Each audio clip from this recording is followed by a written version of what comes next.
Hi, I'm Ria Flanagan, and we're here for the Happiness Hour, 5 p.m. on Mondays.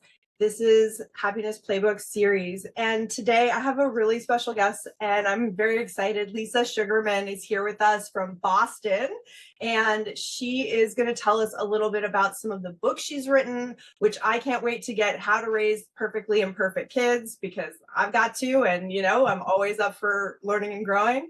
And also, she wrote Untying Parent Anxiety and author of Life is What It Is. So I just can't wait to learn from you and bring this to our community today. And she was just telling me a little bit about helphub.co, which is live tomorrow, and also a little bit about the Safe Place group. So she's going to let us know a little bit more about her and what she does, and tell you a little bit more about what is Help Hub. And I can't wait to put it on my website, riseuprecoveraz.com. If you know me, I'm going to be putting it on there for you and getting it out. So please tell us more about this. This is such a great resource that you put together. Yeah, absolutely. First of all, thank you so much for just having me on and for, wanting to hear my story and what I'm up to in the world. I appreciate it so much.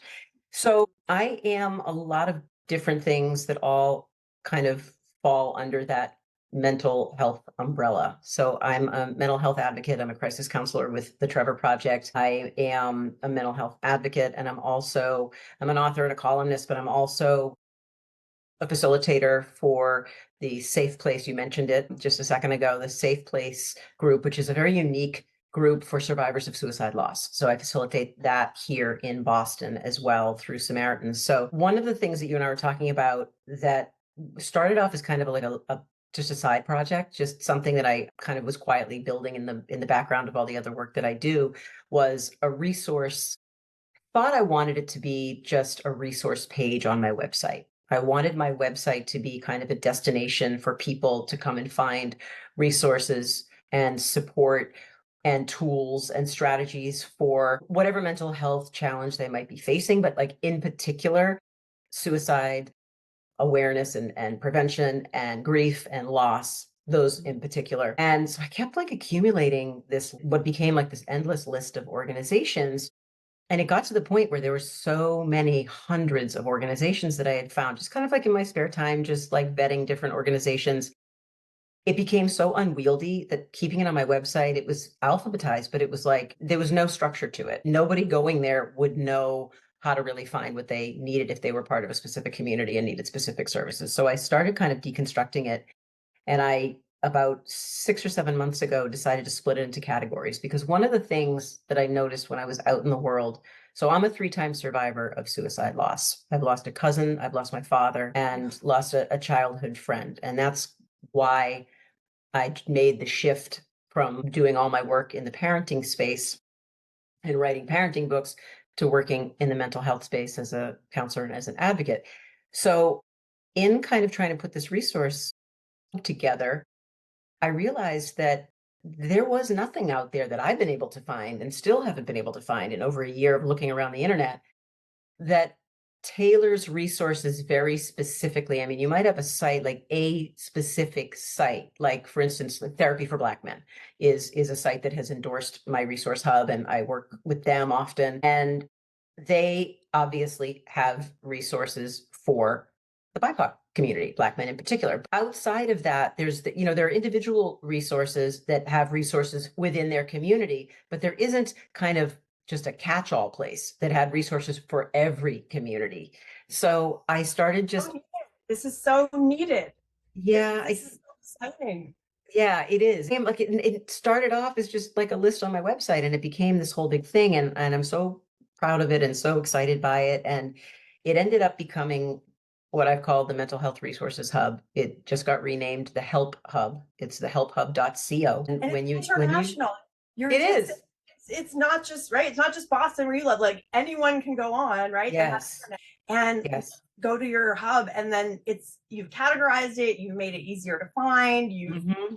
You were even saying to me, like, hey, if there's something I don't have on there, please email me, right? So that's Yes. will that be part of the hub as well, where people can email you through there, like if they're on there? Absolutely. If you go to my homepage, you go to my landing page on the helphub.co, at the very bottom of the page, you can't miss it. there is a section that says, let's connect. And you can email me, message me for sure if there's a resource, like if you're looking for AAPI resources and there is something that you believe should be within that category that I don't have, because I am only one person and I am doing this on my Right. own. So Yeah. of course, there are plenty of resources out there that haven't found their way to me yet. I want to know about them and I want to include them. So I so encourage anybody who visits the site who may say, "Oh, I know this amazing resource. It's not on here. Let's get it on here. Please send it to me." So now when you get onto the Help Hub, there you're immediately seeing this big grid with thumbnail pictures. Each one is a different category. There are 16 different categories. There's the LGBTQ category, BIPOC, AAPI, veterans, elderly, crisis support services, mindfulness, online mental health, and so You so have many more. my workbook. Happiness is an inside job playbook, which is great for counselors to use with clients as well as for self-help for anybody. Well, I guess you're going to have to send me a message tomorrow through the Help Hub, and you're going to have to tell me to put that on there, and I will 1,000% put it on there. Oh my gosh, I'm totally doing it, and how Yeah. fun. I love the collaboration of the podcast. We were talking right before we started. We're helping each other, we're helping our communities, we're Yep. giving out resources, and it's the time. I really think Mm. that the world is changing, not just, like the way that people do business, the way that we, bring things into the world. And again, it's just how cool is it that you're in Boston and I'm here and we can be together.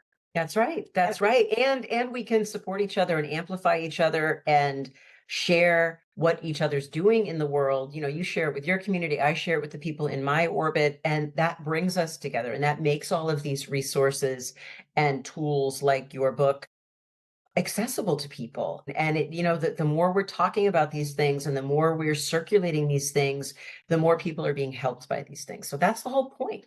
That's the yes. whole point. So that's what the ultimate goal of the Help Hub was. And I didn't know that was what it was going to be when I started this list over a year ago. And now it's become something I think is pretty special. And I've had a lot of people in this mental health community look at it, endorse it, share it, and say they've never seen anything quite like it before. And I'm thrilled because I think people need to have a place to go when you're struggling, and you're a counselor, you know this, when someone is struggling and they're in the depths of that struggle and they are joyless and they feel like they're alone and they have no options, like you can't take the time. Your brain is not going to take the time to be searching for resources. Like, you need to go right directly to the help that you need as quickly as possible. And the whole impetus for this Help Hub is really, I wanted to create something that my dad didn't have. My father didn't have something like that. And There it is, the why. right. Yeah. So, it's the there are these amazing things that come out of tragedy. And I really do end up highlighting that a lot on my show, because I think there is this piece of there's a light and you're the light, right? And your love of your father is now Mm. helping some other person's father, maybe, right? Or, Yeah. or mother or whoever. Yeah, that's the goal. That's the end game. That's the happiness for me. That's the happiness factor, because the funny thing is, like, I'm looking at it right now. It's off the camera, but there's a picture of me with my dad. I was probably like 7 or 8 years old, and it's the only picture I have on my desk. And it's been this incredible experience, feeling like I've been like so incredibly inspired as I've watched this website and this Help Hub take shape. I've been so inspired and infused, and so much of that, I believe, is just we're doing it together. Like, Totally. he's definitely there. I feel the presence, and therein lies the joy and the happiness, because I can feel that pride, and I can feel that I'm doing exactly the thing that I'm supposed to be doing. So, I love it's I love that you shared that. For anyone who has a loved one that has passed, that you're still in relationship. mm, It's just it's changed. It's the relationship with him and how he's influencing you now, right? But mhm, it's still alive, that relationship, that energy, that the love. yeah, And I think that's so powerful for everyone to hear, right? That's lost a loved Yeah. one, that you can still have that connection and that inspiration from that person, even when Hmm. they pass. It's just, it's different now. And there's Yeah. all that. And with that, I did want to ask, because I did like this question that you had is, why should we stop saying committed suicide? You got me with that. I was like, yeah, I want to know. I want to know. That's helpful for me. Yeah. Yeah. You know what? It's interesting how many people still are not really aware that there's been kind of this shift over within the mental health community in terms of language that we use to really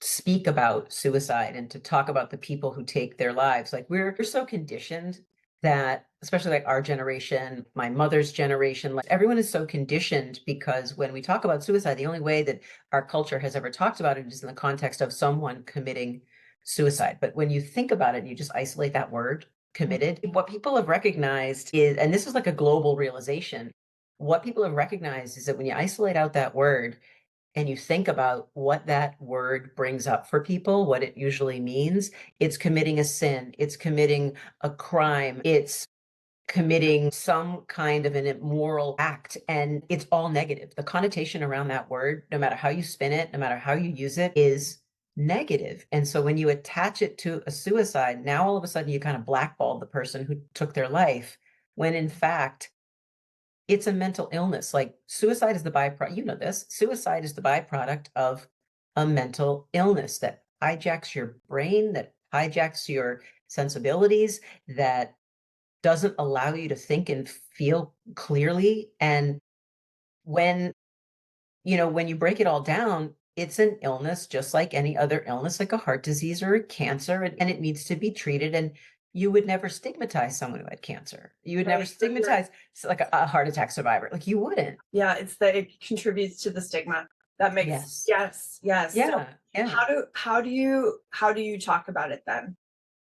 So the way I talk about it and the way that I know a lot of other people talk about it is really just to say, I mean, a lot of people are saying suicided, like my father suicided. That's fairly new. I'm starting to hear that more and more. Most people will say took their life, ended their life, died by suicide, because when words matter, right? So word choice is so important because the words that we use to describe something, that's the image that we're creating. So we don't want to stigmatize the person who's ended their life. We want to give them the dignity that they deserve. So you'd say they ended their life or they took their life or they died by suicide. Suicide's not a bad word. It's just scary as hell for people. And it shouldn't be as scary. And when we make it less scary, more people will talk about it freely and more openly. And then you'll see the numbers go down. Then you'll see the stigma start to disappear. It Yeah. all starts with, how do we talk about the thing? We just talk about it in a different way. Yeah, thank you so much. I think that's so important to slow down and really look at the wording, with the meaning, Mm, and having you on here to educate everyone, right? Is a different way to talk about this. One of the things as a counselor, because I work with trauma addiction, is suicidal ideation. It's mm, really, really common, and sometimes newer therapists or don't have the training, but they'll, oh, I can't take that client because they have suicidal idea. I'm like, no, mm. like That's you why work you with take the that. client. Yes, that is exactly right. Like that, you work with that. You talk about, you don't, right, you don't run away. I think Mm, you said it, people are afraid. And yeah. even counselors too. So, and in outpatient, like, oh, that's inpatient. No, it's not. There are people all over the place walking around with suicidal ideation all the time Mm, and live mhm. with it, right? Yeah, yeah, absolutely. Absolutely. And the more we talk about it out in the open, the more people are going to feel like it's a safe world to have that conversation. Like it's the whole it's okay to not be okay idea just expanded. Like let's do that. The more we do that, Mhm. the less taboo it becomes. Right. And I say, yeah, just because I wrote a book that, about happiness or increasing levels of happiness with daily Mhm. practices, it doesn't, I'm not saying we're happy all the time. And I say that, I No. really say it's about feeling all the emotions. It's about bringing things into the light so we're not stuffing them. Because when we're stuffing, right, when we're not sharing is when we get in trouble. That when we're numbed out, this is where, right, this is where that type of thing gets worse.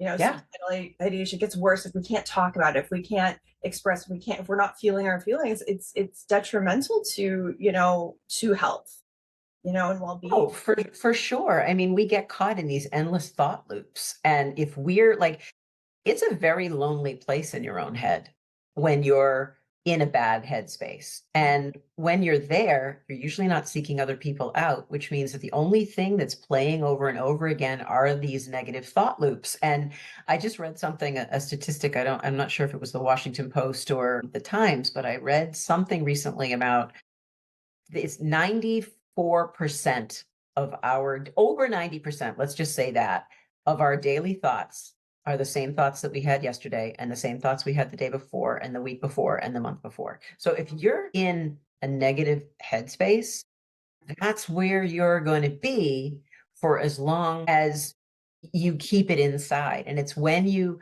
start to let it out and you start to have the conversations, you get other people's perspectives and you can kind of offload that toxicity that's building up in your head, and B, you realize like, oh my God, I'm not the only one who feels this way. There are other people who feel this way and who are dealing with this, and oh, how are they dealing with this, and what's been helpful to you, and how have you moved Right. past. That's it. And educating people, which my book does, right, is that we all have some kind, and Dr. Gabor Mate's The Myth of Normal is great for this too, right, is that we all have trauma. Like, let's just Right.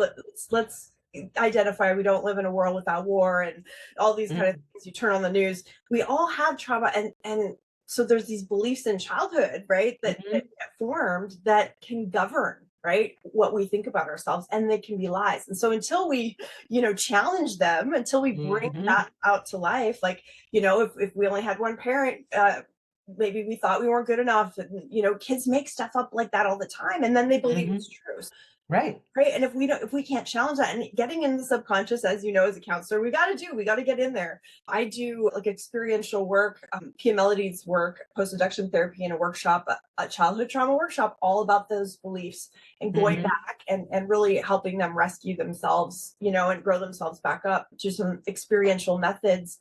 Because when your subconscious believes you're not good enough, it doesn't matter, right? How many people might say you're great, or you might achieve all these things, but they don't really take it in that it's your achievement, right? And so there's this sense of, you're amazing, right? We're all amazing, right? And if we believe deep down that we're crap, it doesn't matter how many achievements, it doesn't matter how many people tell you. And so, yeah, what do you do with your clients around the beliefs, those childhood trauma beliefs? Do you do any? I know you work with crisis, so is it a little different? Yeah. So I'm not a clinician. I don't want anyone to think that I'm a clinician. I don't have a degree, a psychology degree. I'm not a practicing therapist. What I am is a crisis counselor with the Trevor Project. Which is Needed. Yeah. So for anyone listening who doesn't know what the Trevor Project is, it's the largest LGBTQ focused crisis and support hotline for at-risk youth ages 13 to 24 in this country and in Mexico. And can you say where they can find that? I know you said absolutely, like 988 is that crisis line. 988. We do at the Trevor Project, we do oftentimes take overflow 988 calls, but the Trevor Project has its own platform. We have both a traditional online, like pick up the telephone and call and get a person who's like me, or there's also a texting platform that functions a lot like crisis text line, where you can text. A lot of people just aren't ready to share with the other voice on the other end of the line. They need a little bit more of a buffer to feel a little bit more secure. So we also have a texting platform for anyone. First of all, anyone who wants to know anything about the Trevor Project can go to thetrevorproject.org and find out all there is to know about Trevor, the origin, what we do, how we help. We have tons of resources online as well. If you're looking for the lifeline, the one that I am on every week, it's 866-488-7. And if you're someone who wants to text, you text the word START to 678-678. So that's all the info for how to find help. And if for whatever reason, you're connected with the Trevor Project and it's not the right fit, we will help you find the right place that is the right fit. So for anyone out there, all you have to do is rewind this video and take down those, take down all that information that you are so generously here and sharing with people. And I can just see, there's so many ways to help and to, so many different types of healers in the world. I always, Yeah. even though I'm a counselor, yes, I believe in all the training I have, but also, right, like there's, what you do, and there's such a need, right? There's such a need. And so just grateful for you and for sharing all of this. And you were also saying there's a group that you run that's virtual called Safe Place. Yes. Is that all over, like the US can join anywhere? Yes. So I'm one of the co-facilitators. It's through the Samaritans organization, which is another suicide and crisis organization that's been around for 75 years in the world, but over 50 years here in this country. And Samaritans offers suicide crisis intervention techniques and information and resources and suicide awareness and prevention resources. We also have very specific resources for grief and loss. And we do have this other virtual group that's called Safe Place. And it's a very unique group. It's a support group. It's virtual. At least it is here in Boston. And it's designed for people who are survivors of suicide loss in particular. So that's kind of the criteria, is that you need to, in some way, shape, or form, be a survivor of a suicide loss, whether it's a friend or a family member or a coworker or someone in your life. That is all that's needed for someone to join this group. And it's virtual. We meet every other Wednesday. The information for that is under the crisis and hotline tab on my resources page at thehelphub.co, or you can go to the Samaritans, and all you have to do, there's a link. It's a free, probably 90-minute long group that meets. You can just go and listen. There's no obligation to talk or share your story. You can contribute as much or as little as you want. All you have to do is sign up ahead of time, just to ensure that you're kind of meeting the criteria, but it's completely free and it meets every other Wednesday. That's amazing. I wish I had met you. I had a friend, suicided. So I'm using my new language. Thank you. Yeah, sure. Jumping in. Well done. Great job. Thank you. Years ago, luckily I did have a good support system. A friend went hiking with me, just people kind of came out and were around, and I was able to go to his funeral. It's just so, it was so sudden though, right? You don't know what you don't know. And, No. I definitely had that like guilt of like, oh, maybe I didn't answer the phone, or maybe, maybe I should have called him, or, and it's heartbreaking, right? Because Yeah. you don't know, and, what you don't know.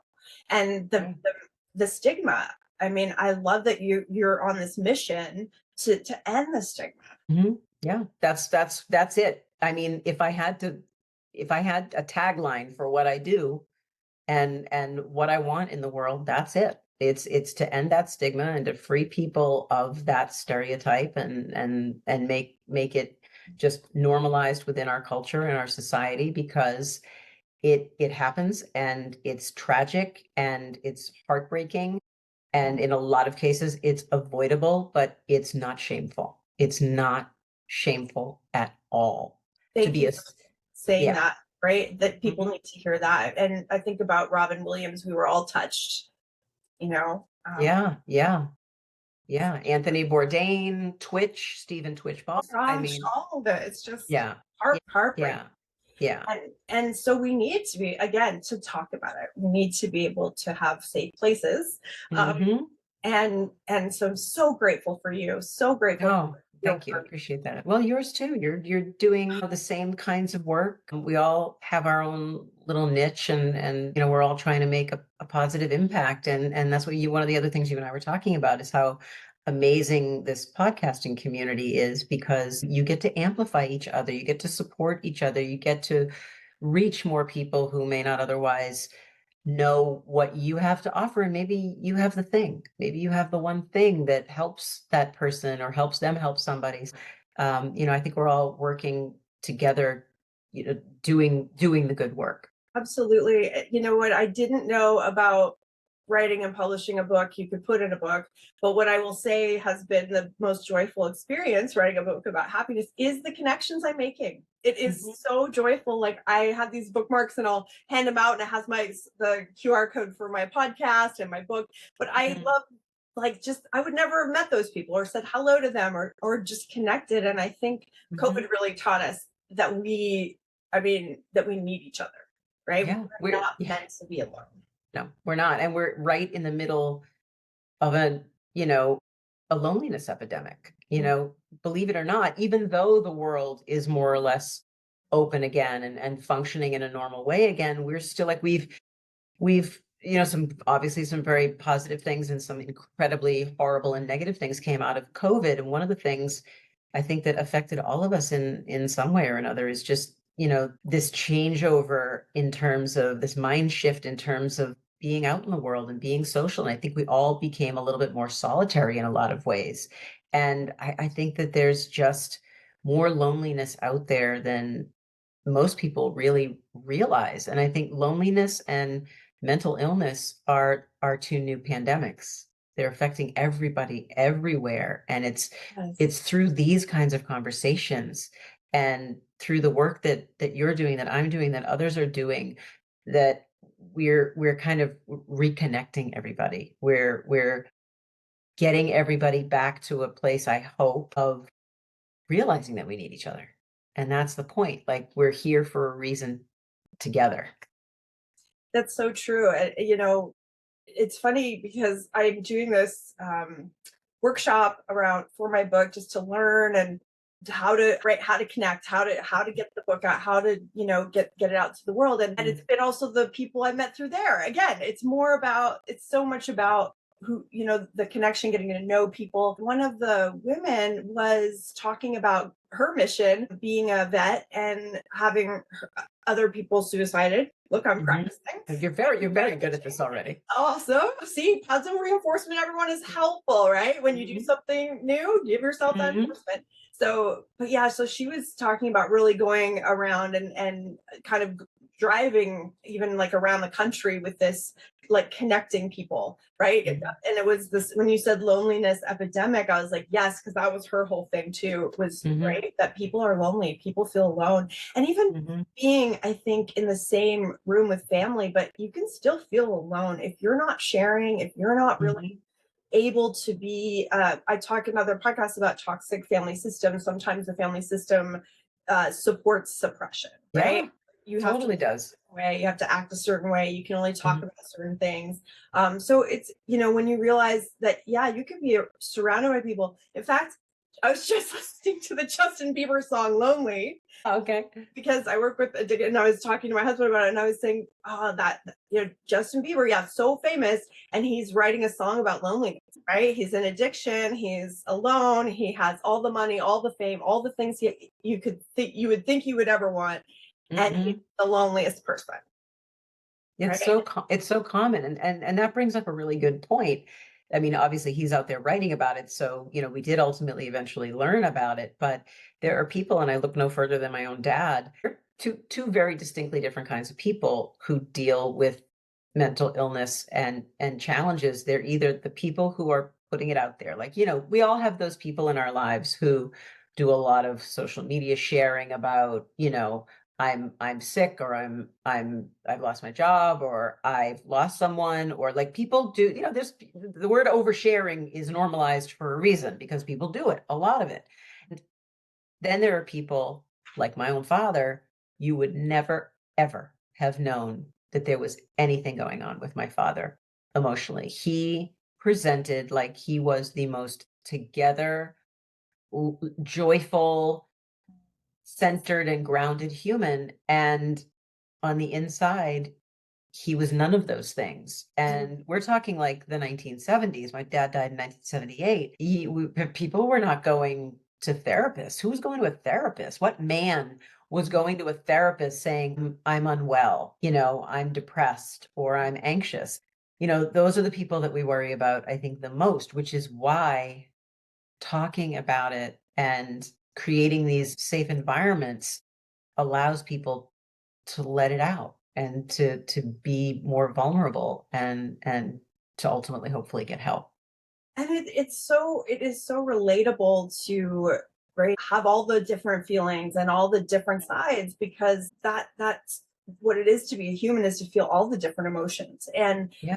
having, again, sort of that, you see it on social media all the time, where it's like, look at my happy life. And I was just talking to somebody about branding, and it was interesting because we actually have some different ideas about that. And because even though I wrote a book about happiness, I'm not saying I'm happy all the time. In Hmm. fact, as a child, I had seasonal depression.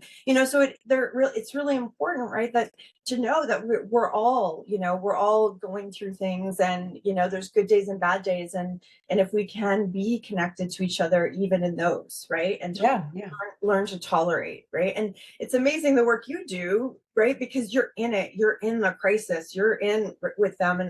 And so, Mhm. to I know we're getting close to the end, but I wanted to share how you take care of yourself, because I know, working with trauma too, that we really have to go extra far in our own lives and that's why I have Daily Practices book, but to do those daily things to keep Mhm. ourselves, functioning, right? Especially the givers, for all the healthcare people out Yeah. there that are Yeah. givers. I think so many of us can get lost, right, in like helping others, that's really common, that we're not, filling up Mhm. the oil tank or the gas tank, right? And so what do you do? What can you share with our community, things that help you dealing with? Yeah, talking about daily practices, I'm such an insane creature of habit, and it's served me, I think, pretty well. One of the things that I did, and I'm 56 years old now, and I would say probably within only the last year or 2 years, one of the biggest changes I've made, and additions to my own daily practices, or just mindset shifts, I created boundaries for the first time in my life. Because you can't pour from an empty cup. Right. Mhm. So, and I was doing that, and I happen to just be a person who is a highly sensitive person. I have that empathic personality, and so my nature is, what do you need? What do you need? What do you need? And I'm like dead last every time. And I got to a place in my life a couple years ago where I was so depleted from that because I wasn't paying attention to myself. A good friend of mine is a therapist, and she actually contributed to my last book, Gansenberg, who's a therapist here in Boston, would always say to everyone, when you say yes to someone else, you're inevitably saying no to yourself. And it's so true. And I really just looked at that very clearly as it applied to myself, and I started creating boundaries. So that's the one thing that I've done, and I don't compromise those. I have a lot of non-negotiables for me, but I make those things happen. I don't shut other people out or do less for other people. I just make sure that I do the things I need to do for myself. So I'm an early riser. I've always been. I'm up at 5 a.m. generally every day. I meditate. It's the very first thing that I do when my feet hit the floor. It's I got usually mine in today. that's right. That's amazing. That's amazing.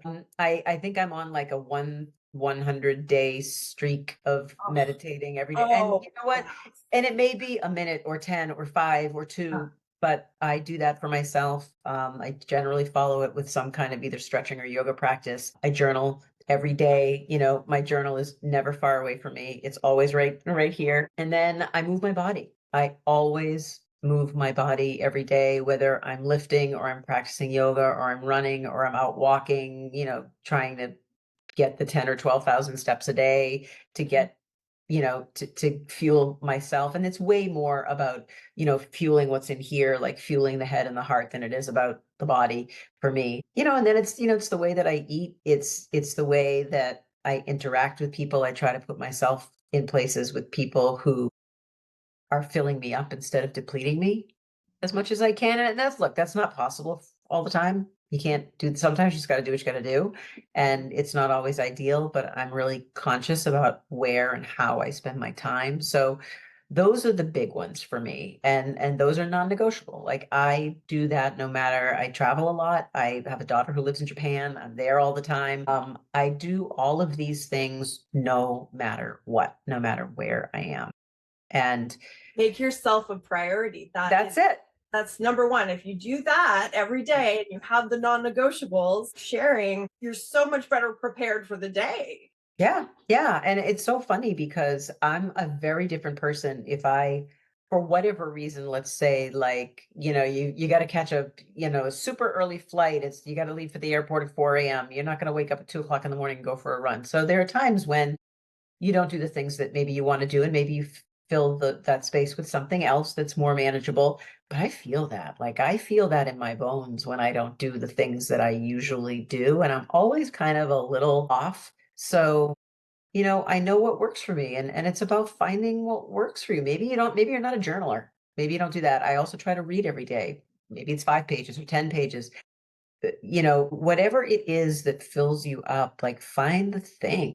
If it's putting your feet in the grass every morning, find your thing.